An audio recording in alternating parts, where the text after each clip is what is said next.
partidei. Delgado acolo este, va fi corner, dragi ascultători.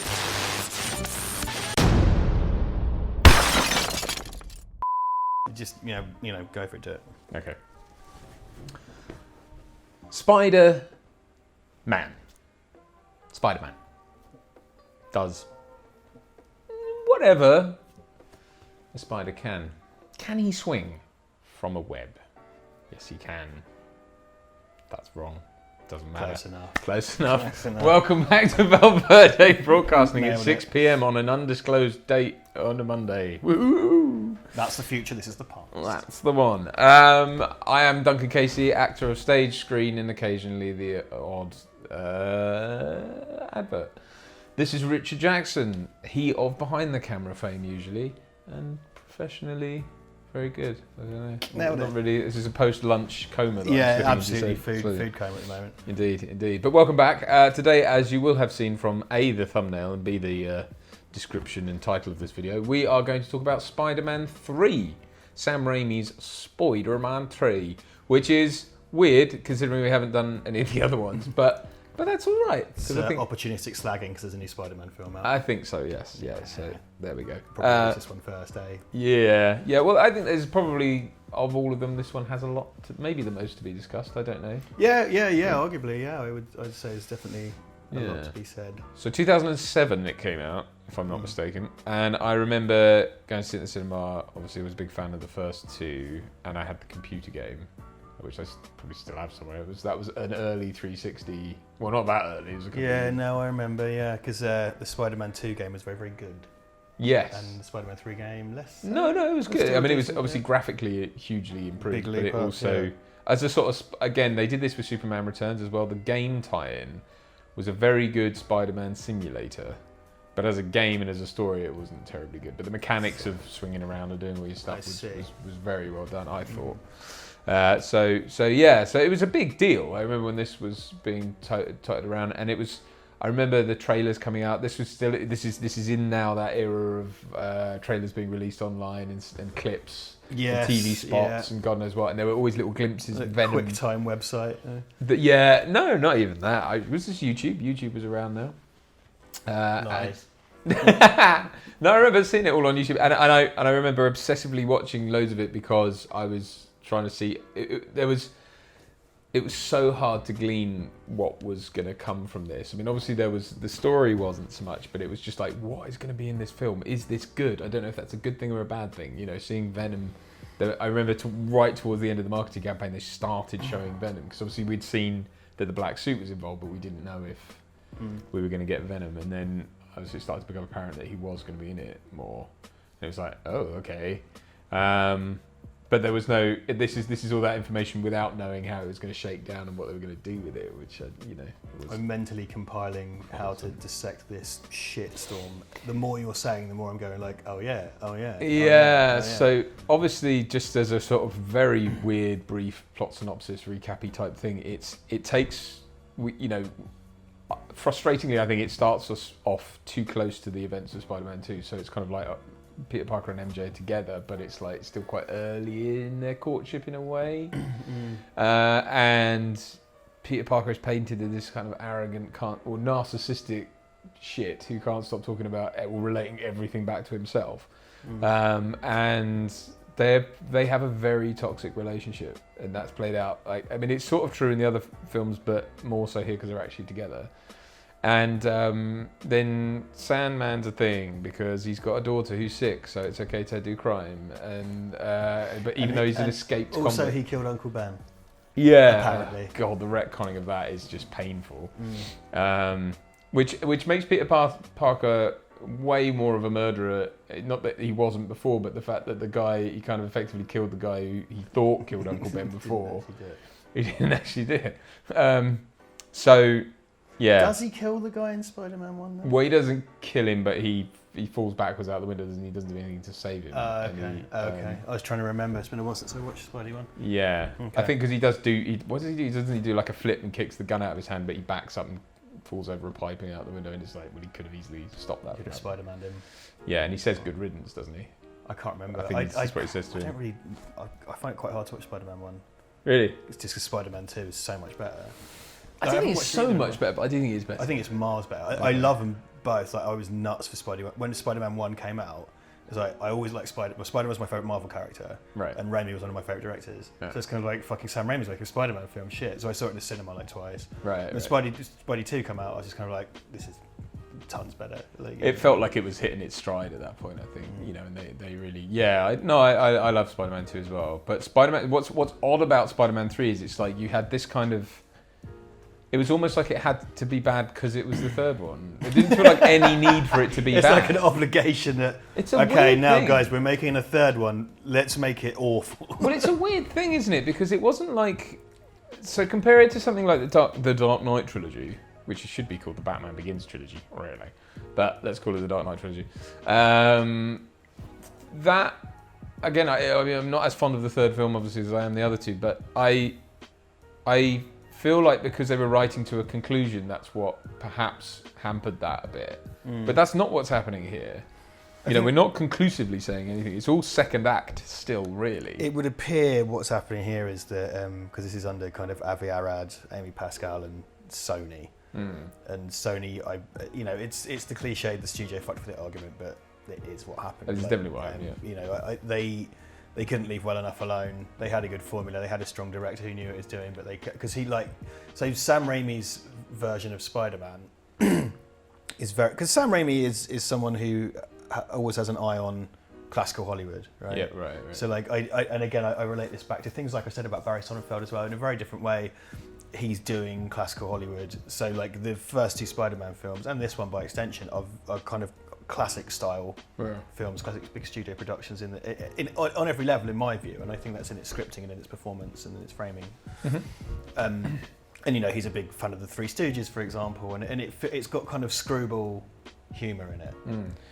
That extends, in my view, to his because he loves Spider-Man, right? Like he's a big fan of Spider-Man, and his view of Spider-Man is the 60s, 70s kind of Ditko, Stan Lee era of Spider-Man, which does not include Venom. Venom comes from I think Todd McFarlane designed Venom. I can't remember which writer created Venom, but and if this is McFarlane as well, I don't know enough about 90s Spider-Man. Or 80s Spider-Man. It was all part of that Elseworlds 90s stuff, wasn't it? I think. Yeah, well, I mean, it is in the main continuity though, but like that. I believe that Venom is something that exists outside of Sam Raimi's preferred frame of reference for that character, and the studio made him do it. Yeah. And you can tell he doesn't want to do it. Yeah. Sandman, they've done. Thomas Hayden Church is really well cast as Sandman. He looks like a kind of Ditko-y sort of. He's got that kind of face, and he looks perfectly just like Sandman.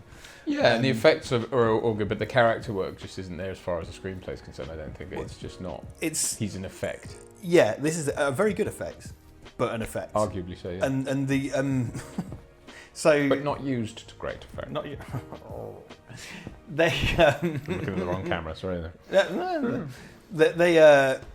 They set up. So Venom. The idea, I believe, with Venom is like John Jameson. J.J. Jameson's son is on a space mission. He comes back. That's the cartoon version of it.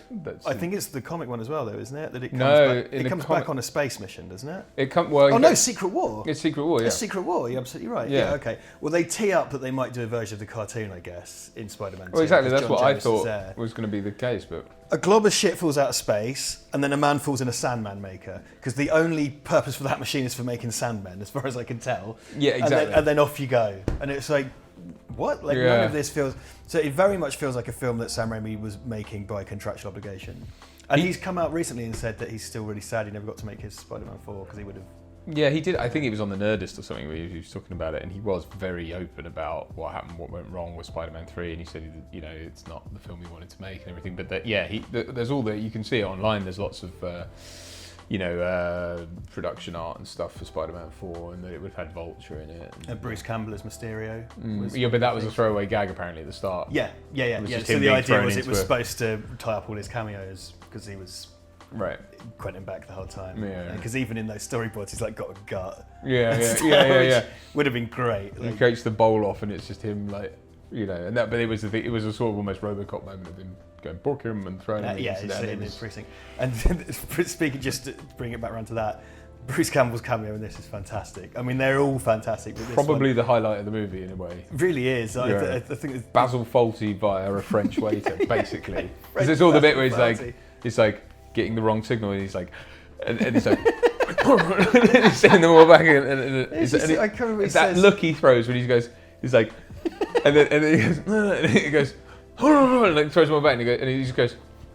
He's just like sort of confused out, and he's like trying to figure out if he's giving him the signal or not. It's This is so the problem. good. Like Bruce Campbell, for the longest time, was relegated to cameos in Sam Raimi productions. Yeah. You know, and it's like he's wonderful. Like, Yeah. He's so good. He, 'cause what's the line about? French. Yes, he is. Like, I am French. It's ridiculous. And there's that pause, and then there's like a beat, and then look, to his credit, Tobey Maguire's comedic timing and all that is great as well, because it could so easily have been sort of it's a overwrought. two-way thing. Yeah. That's really. But it's I am French. No, you're not. Magnifique. And you know as well, there's that hint of, because it's Bruce Campbell, there's that hint of satirical sort of irony in the way, so, you know, because he's like, because Peter Parker's being such a cliched twat, he's like, and bring the ring in the bottom of the champagne, magnifique, you know, it's just so over the top, and it's just, and it's just so ridiculous. We just pandering. I love the idea Fucker. of Bruce Campbell as Basil Fawlty is just. But it so is, isn't it? It's so sort of like got that. And you know, you got the because him and John Cleese are quite similar looking after a fashion. Yeah, I mean, interesting. Yeah. Style them in a certain way. Yeah. But yeah, you know, that's like a highlight. The rest of it is just kind of.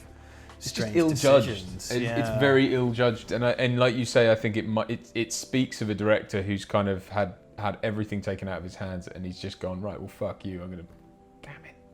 He's gone, right, well, no swearing, nuts to you, I'm gonna just do whatever the hell I feel like, and you can. Yeah, I mean, you know, the man's a professional at the end of the day. Yeah. And he just got through this horrible script and got it done. Like, I mean, Topher Grace is horribly miscast as Eddie Brock. Like, that's not. I get it in a way. I get it because that it's someone of similar appearance, and you know, he's similar to Tobey Maguire physically. Yeah. Right? So then it's the dark mirror. But he's not supposed to be. Well, I know, like Eddie Brock's supposed to be a big roided up, fucking roided up like Vietnam veteran or something. Yeah. That is, you know, twisted in the head because of what he's seen, and then his own immense natural strength is augmented by the symbiote, and then he dwarfs Spider-Man as well. You know, I haven't watched the Tom Hardy Venom film, so I don't know. I'm not going to comment on that. I think stylistically he looks more correcter. But Tom Hardy's a fucking big dude. Well, yeah, but I think also they've styled Venom in that way, like he is big. But again, that's divorced from the fact that he's supposed to be. I mean, that's what I'm interested to see it, and I'm sure it's good in certain ways. But it's like the whole point of Venom was that he'd accrued Spider-Man's powers because he's the symbiote. They leech off. Whatever. Yeah, exactly. That's why he looks like Spider-Man. Isn't Yeah. It's the dark mirror of Spider-Man. But that's why he has all the Spider-Man's powers. I mean, it's kind of nuts. It's stupid. It's sort of like making. Imagine if they made a standalone Joker film. Oh no. Oh well. Oh come on now.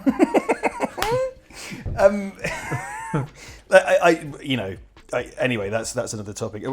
But he's kind of a young guy, and he's sort of. I think there's a thrown away reference in Spider-Man 2 to like give it to Eddie or whatever. I don't know, but there is, about an assignment or whatever. And it's I mean, I think what they've tried to do is like, oh, he's a douchebag, and it's like, but I don't. He wasn't really a douchebag. He was a failure. You know, I mean, and they have to do this shorthand for Eddie Brock's hatred of Peter Parker. I don't know why I went there. Peter Parker. Peck. That's because Bruce Campbell goes Parker. They have to do the shorthand for why he's a douchebag, and it's in a way nice tying it into the fact that Peter's at that point got the symbiote, and it's taken away his inhibition, so he's being an asshole, and that's what sort of is a feedback loop into Eddie Brock hating him, but he's an asshole. Like, Eddie Brock should be a down on his luck guy, and I think the whole idea is that he's a photographer, but he's not getting the scoops because Peter Parker's Spider-Man, so he's able to get all these amazing photographs and stuff like that. Pictures of Spider-Man. Get me pictures of Spider-Man. Yeah, exactly. So it's that sort of, but you know, they could play on that a lot better. But yeah, Eddie Brock, and Eddie Brock does become a kind of anti-hero eventually. Yeah. But like he's like you say, he's just a dick. Like Eddie Brock, he's one of these people that you understand. You kind of get it. It's humanized because like he can't compete with Spider-Man, and he's had a kind of shit life, And you kind of get it when he finally gets power. It drives him nuts, and he allows the darkness into himself because it's dark, But it's also the Thing hates Spider-Man because it's separated from him. Yeah, exactly. And it's got all his powers, but all his hatred. It's kind of a psycho ex-partner, isn't it? Yeah. But yeah, they're taking Eddie Brock as like Eddie Brock's just a cock. He's just an idiot. He's just an asshole. Because when he's dating Gwen Stacy as well, and when she's in trouble, he goes to Gwen Stacy's dad. He's like, "I'm dating your daughter, who's gonna die." And it's like. Time and place, mate. Mate.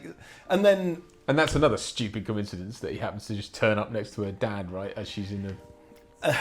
And he just dies at the end. It's just like, yep, that's him. Yeah. It's just and out of control. That I hate. That again is that's a set piece. If anyone wants an example of a set piece, that crane going out of control. It's like, it's great as a set piece. It has some wonderful action in it. And that's not to be ignored. This film does have some incredible action. And that office collapsing, the whole thing's on the background's on a blue screen, but that's a physical office that they built and dropped down. And then you've got, just even though I know it's like all CGI and stuff, but him sort of jumping through all the crane parts to get to her and between the smashing concrete so he can catch her. Like, all that stuff's wonderfully done, but it's like, the situation just is ridiculous. And what about Gwen Stacy in this then? Well, no, you were going to say something. Sorry, I cut you off. Oh no, I was waiting to say something about Gwen Stacy. I think. Yeah. Like well, here's the thing. Yeah, so what they did with the first two Spider-Man movies, which I think is a good decision. Like, they cut out Gwen Stacy because Gwen Stacy's job is to die. And then Mary Jane Watson comes in, right? So they did the bridge thing from Gwen Stacy's death. They did it with MJ, but she lives. Yeah. So they kind of sidestepped that, and they'd made that particular bed, and that was that. And it's like having the organic web shooter thing, which is really gross. But that, if you think about it, for too long, he's got little dribbling cum holes in his wrists, like little urethras. I don't know. Yeah. But why anyway, would it be there as well? Honestly, they did that on the Venture Brothers. There's like a Spider-Man guy, and it comes out of his ass, and he's got like a gross little sort of anus that it comes out of. Anyway, he's voiced by Nathan Fillion, actually. But anyway, Gwen Stacy. Complaint about this film is there are too many villains, which is classic superhero trilogy problem. Yeah. But there are just too many characters because like Gwen Stacy has no reason to be there. She's there to make MJ jealous. But it's like, okay, fine, but that could be any character. Why is it Gwen Stacy? Gwen Stacy's going out with Eddie Brock.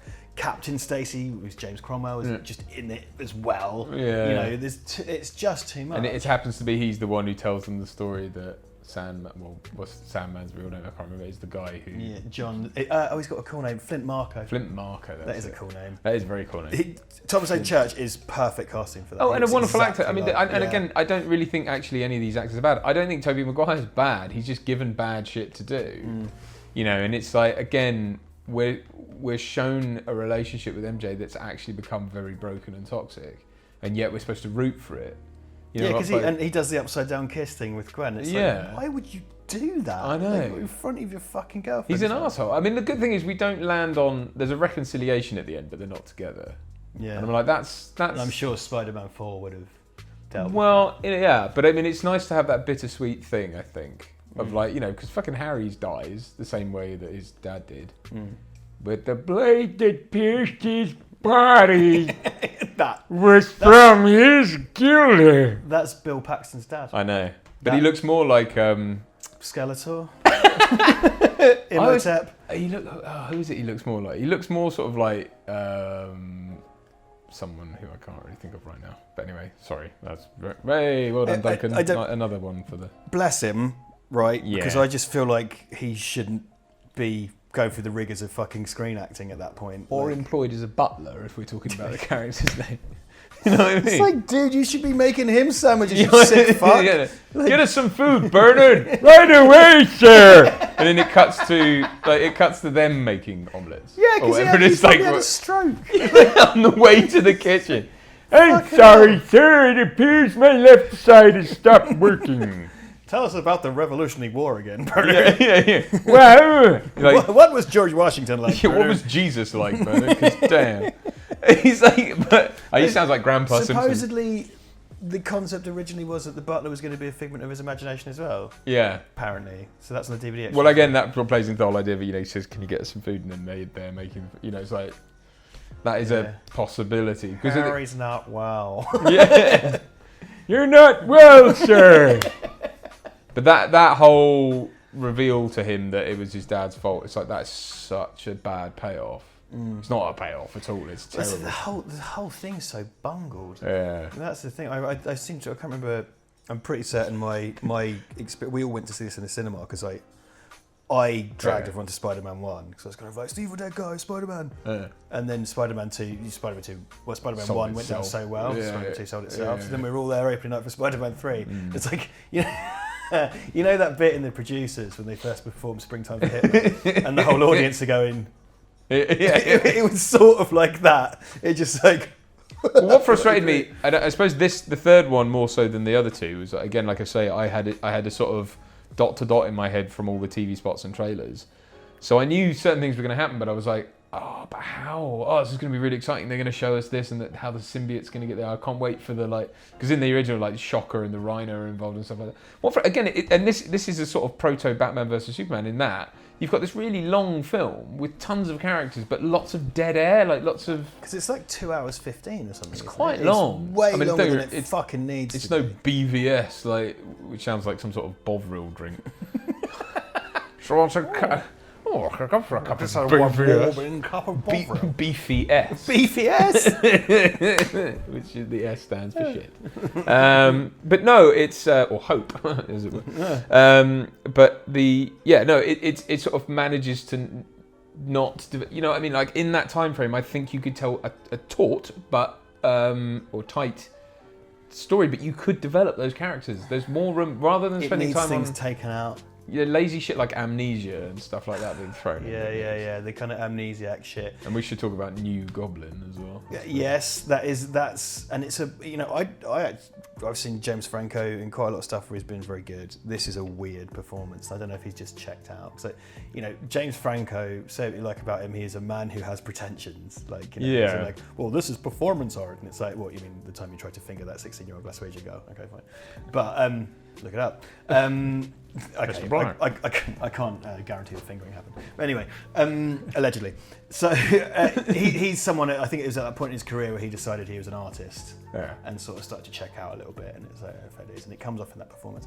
And him with the sort of Phantom of the Opera face, and I don't remember anything, and the resolution. I'll tell you. Well, it all started on a Tuesday. Can we cut to the chase, please, Brennan? I'm getting there. I was wearing an onion on my belt, which was the style at the time. I'd just been to the toilet. There's not enough Bernard. There's not enough. It's just Grandpa Simpson. You whippersnapper! Local man yells at Cloud. Yeah. But so it's the design. I think is all wonky. I guess they didn't want to make him Hobgoblin. Yeah, because they could have made him Hobgoblin. They could have made good on kind of what they squandered with. Because Willem Dafoe's brilliant, but that Power Rangers mask. Yeah. Because they did try the articulated rubber mask. It looked really cool. I thought so, but I know. Difficult one to justify kind of in universe, I suppose. Yeah. But they could have, fucking do like a Hobgoblin type situation. Yeah. But instead he just looks like a fucking unlockable character in a skateboarding game. You know what I mean? Well, they gave him a snowboard as well, rather than the glider. Which I was like, well, that's not that though, is it? Lots of, it's done throughout this series, but this really has a lot of the full replacement CGI people. Yeah. Because there's one, I think, end of Spidey 2 when Doc Ock goes down into the water, that's a really strong one. Yeah. But he's supposed to be dead, which I think eliminates the uncanny valley a little bit when he's supposed to be a corpse. So yeah. I don't know. But so the film opens with that kind of alley chase. And it's just kind of rubbery CGI people bouncing around. I get the feeling they thought they could do it now, because obviously in the first one it's not great, and that's with masks on. The second one's sort of the perfect blend, I think, where they kind of there are a few bits. Doc Ock looks a bit ropey, but the rest of the film helps overcome. You're invested enough so you can sort of let it fly a little bit. Yeah, but in this one it's like you've got Peter Parker full bore, in just his civvies getting thrown around, and it's like that's a bit. I love the sequence though. It's frustrating because I don't like the characters in it, but I like the sequence. Because that is again like if you were a kid and you were writing the script, you'd be like, Peter's driving home, and then boom, something happens, and it's like... And then the wall falls off, and he jumps on the wall, and he jumps on the goblin, but then the goblin has a bomb, and then the bomb goes... okay. Everybody, no more Vimto. I do like that it culminates in him getting clotheslined, though. And it literally goes... Bang, that's and great. Goes, See, that's one of those great little Sam Raimi flourishes. Yeah. You know, well, and again, that's a perfect example of using the humour sells the pain, essentially, or the horror of it. Because that's fucking horrible. Yeah. That close. I mean, how he's not fucking dead at the end of that. It's like, I don't know, but... It is a sequence, I tell you what, this is one of those films where, because every now and then, and you know, Terminator 3 is a good example as a cinema experience, every now and then you go to a sequel or a continuation or whatever, and immediately something is just wrong. Yeah. And having watched Spidey 2, actually quite a light-hearted opening sequence and whatever, it just felt off. Like straight away, it's like, hold on, it's springtime for Hitler shit. Yeah. It's just like, this isn't right, and then it never claws its way back. There's some kind of strange, implacable quality. There's something I can't quite determine, but it just feels off. It's frustrating. I mean, it feels largely, and I don't know if this is a function of the studio trying to cut together a film that's more... I mean, it does feel like a lot of set pieces, a lot of action set pieces strung together with clunky exposition. And it's just so we can get to the big fight with Venom. And, you know, and it's like, you know, MJ gets kidnapped again, and you know, apparently they even recycled some of her screams from the second film and stuff like that, and it's just like, fucking Jesus, you know, it just, yeah, all that stuff, and it's just we can have Venom in it. There's a bit of unfinished. I don't know why I'm bringing this up, but I remember it was in the trailers and it's in the film when Spider-Man lands on the cab, you know, when she's just hanging in the thing, he lands on, and he's like, I'm going to get you out, or whatever. One of his feet doesn't land on the bonnet, or so it's like off the bonnet, but it's still like it's landed on. But anyway, but that whole end thing as well, when it's like it's this sort of big fight, and then Harry sacrificing himself and all that kind of stuff, and it's just because apparently he runs in the family not knowing when to get the fuck out of the way of a glider with knives on it. Yeah, and then Eddie Brock's thing, doesn't he say like, I like being bad or whatever? It's like, really? It's very fucking mum-ra, isn't it? Yeah. It's like, to evil! So, and they constantly, like, they never show the Venom face, they do. But hardly, he constantly peels his face back to talk when he should have the... Something else on the design of Venom and my thoughts on that. Like, firstly, Eddie Brock is one of those, the Dorito-shaped guy, which Venom should be. Something that I can tell from the Venom Tom Hardy trailers and things, and this movie, is like, I don't think Venom should be textured. No. Like, I think Venom should be a void. Yeah. You know, the Spidey cartoon always gave those red and blue highlights on him. Yes, yeah. But, you know, Venom usually, and even the Spidey black suit were depicted as being like a void. Voiced by Hank Azaria, actually.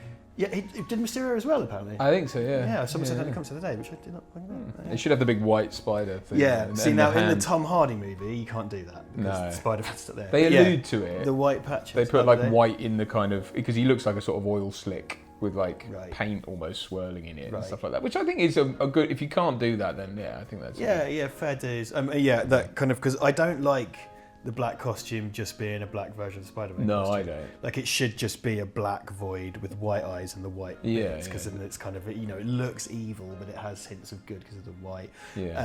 And you know, scientifically, you can create, like, I don't know the proper terminology here, but you can create a type of black that is, you know, they have chemically created the blackest black that reflects the minimum amount of light. Yeah. So, you know, you can't see any data on it. It's a void. Yeah. And I think if that exists, you should. That's how I would do Venom, as a kind of weird inky void. Yeah. You know, I don't know how that would look live action. I must confess, but I think there's ways of doing that. In the comics, he was always just black ink. And it looked cool, and because, you know, Venom represents like an absence of something. Yeah. It's evil. Yeah, which sucks in stuff as well. So it's like a sort of event horizon, I suppose, if you will. Well, not to evoke anything else, but it's time to wrap up very, very, very, very quickly. So thank you so much for watching. Please check us out on Twitter, on Patreon, on Discord, on get us a new blackout.com. All of it's down there in the description below. Please hit like, please subscribe, all the wonderful stuff that you guys do for us, and we really love you for. And we will see you again soon. Thank you very much. Goodbye. Bye. Support your 7th or 8th favourite YouTube channel by buying crap, tat, junk, hogwash and filth at redbubble.com/people/ValVerde shop.